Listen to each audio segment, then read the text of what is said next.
देवशयनी एकादशी पर करें इस कथा का पाठ, पापों से मिलेगी मुक्ति।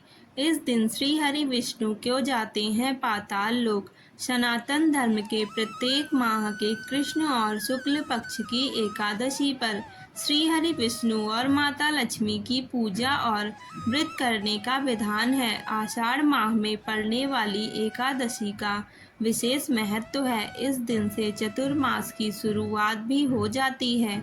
आज देवशयनी एकादशी है। आइए सुनते हैं देवशयनी एकादशी की व्रत कथा। देवशयनी एकादशी की व्रत कथा का वर्णन खुद भगवान श्री कृष्ण ने किया है।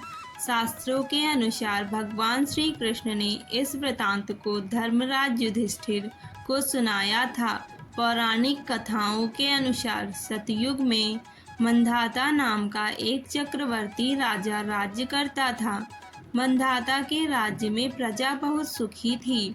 एक बार उनके राज्य में 3 वर्ष तक वर्षा नहीं हुई, जिसकी वजह से भयंकर अकाल पड़ गया। अकाल से चारों ओर त्रासदी का माहौल बन गया। इस वजह से हवन, यज्ञ, पिंडदान, कथा, व्रत आदि कम होने लगे। प्रजा ने अपने राजा के पास जाकर अपने दर्द के बारे में बताया। राजा इस अकाल से चिंतित थे।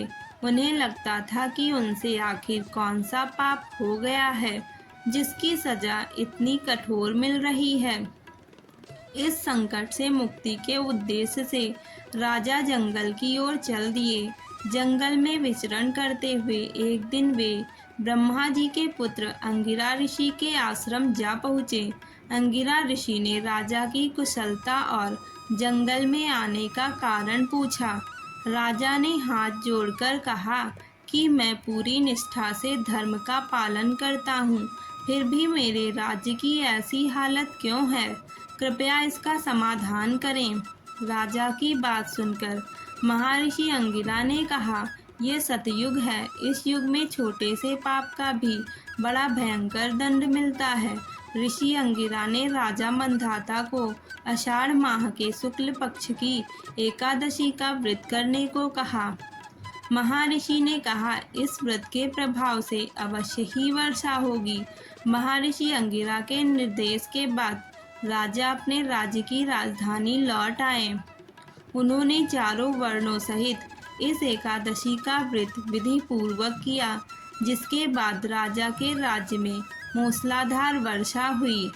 ब्रह्मवैवर्त पुराण में देवशयनी एकादशी के विशेष महत्व का वर्णन किया गया है।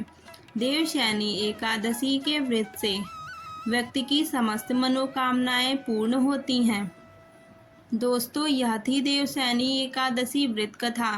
आज की कथा आपको कैसी लगी कमेंट करके ज़रूर बताएं और हमारे चैनल को सब्सक्राइब करना ना भूलें। धन्यवाद।